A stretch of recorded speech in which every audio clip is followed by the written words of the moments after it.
रऊफ भाई जी बॉस। हमारे व्यूवर्स को जो है ना मतलब ऐसा कोई चीप फूड बता दे फिशेस के हवाले से, सही, ताकि जो है ना मतलब जिस तरह रेट जो है ना कम हो गए और दाना जो है ना महंगा हो गया, बिल्कुल ऐसे ही है। तो ताकि लोगों को जो है ना थोड़ा सा शौक यानी आप चाह रहे हैं कि शौक खत्म ना हो और कम बजट में यानी वो फिशेस से बाहर ना निकलें, आप ये कहना चाह रहे हैं मेरे हिसाब से। तो लेकिन इसमें यही है कि आजकल जो दाने में जो है ना मैं बेसिकली बारीक कंगनी के साथ सावा भी मिला रहा हूँ। सावा भी एक कंगनी की ही किस्म है, लेकिन ये कि वो ज़रा वाइल्ड कंगनी कहलाती है, सावा के नाम से मशहूर है और सावा के ही नाम से बिकती है। तो वो 140 रुपीज़ केजी है। तो उसमें ये होता है कि बारीक कंगनी और सावा का रेशो जो है मैं बिल्कुल बराबर मिला रहा हूँ। 50% जो है वो पूरा रेशो मिला रहा हूँ उसमें ना। तो उससे ये कि आपकी कॉस्ट काफ़ी खुद ही कम हो जाती है। अगर जैसे कंगनी 260 रुपये चल रही है बारीक, तो सावा 140 रुपये चल रहा है। आप 1 किलो कंगनी और 1 किलो सावा को डिवाइडेड करोगे तो आपका जो बजट है वो 100-200 के अंदर आ जाएगा, है नहीं ना।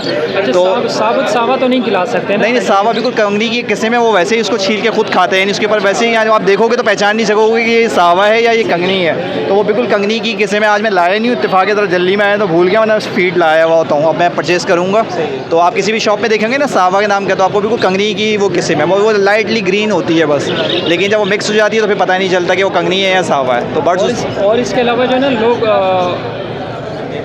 और कहते हैं रोटी भी देते हैं। इसके अलावा देखिए रोटी भी बहुत से लोग देते हैं, लेकिन मैं ये कहता हूँ कि आजकल डबल रोटी भी यार आपको बहुत सस्ती मिल जाती है। अगर आप एक पीस भी रख देते हैं ना, तो एक पीस भी तकरीबन 10 से 15 पेयर्स के लिए एक दिन के लिए बहुत हो जाता है और उनका पेट भी भर जाता है। और अगर उसमें अच्छी ब्रीड आप जा रहे हैं तो कोशिश करेंगे सुबह मॉर्निंग के टाइम पे जो सूखी डबल रोटी इसको सुखा लें या तवे पे सेक लें, उसको कड़क कर लें ना। उसके बाद उसका पूरा चूरा बना के एक प्लेट में आप रख दें तो वो बड़े शौक से खाते हैं। और फिर वो जो अपने बच्चों को फीड कराते हैं तो वो बच्चे भी बहुत अच्छे ताकतवर निकलते हैं और बहुत कम बजट में रहते हुए आपका यानी अच्छा बर्ड जो है वो बिल्कुल सर्वाइव भी करो और पल भी रहे। तो हम ये भी कर रहे हैं। इसके अलावा बहुत से घर में जो स्लाइसेस साइड के खुद भी डबल रोटी के बच जाते हैं, जैसे छोटे बच्चे छोड़ देते हैं, तो आप उसको सुखा के उसको यानी जूसा में ग्लैंड करें, वो बाकायदा चूरा बन जाता है और आप वो डालें, फिर आप देखें कितने शौक से वो खाती हैं। और रऊफ भाई इसके साथ साथ और मज़ीद जो है ना क्या इसके अलावा जो है आप उसको एग फूड दे सकते हैं। एग फूड भी एक है तकरीबन, यानी आप अगर वैसे भी सर्दियाँ आने वाली हैं तो आप कोशिश करेंगे वीक में 2 से 3 दिन जो है एग फूड दे दें।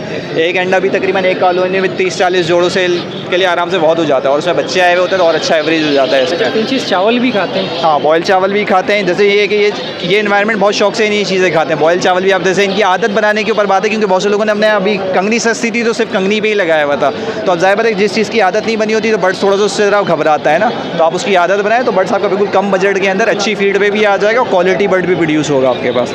चावल का भी यही कि तकरीबन एक यानी टीस्पून भर के जो है वो तकरीबन 2 से 3 जोड़ों के लिए बहुत होता है। तो तकरीबन आपके पास जैसी क्वांटिटी आप उसका रेशो वैसे ही बढ़ा लें, कम है तो कम कर लें। तो इस तरह से यानी आप ये चला सकते हो, बहुत शौक से खाते हैं बर्ड। इसके अलावा लूसन है, सब्ज़ी में खीरा है, लौकी है या कद्दू आता है वो पीले रंग वाला, उसको यानी कद्दूकश करके मैश करके या चॉपर में मैश करके आप वो भी दे सकते हैं। तो ये सारी चीज़ें भी बिल्कुल बहुत शौक से खाते हैं बर्ड और इससे ये कि आपका जो दाने का रेशो वो एवरेज खुद ब खुद कम होने शुरू हो जाता है। तो आप इस तरह से आप चला सकते हैं अपने बर्ड को। बहुत बहुत शुक्रिया, खुश रहें, आबाद रहें रऊफ भाई।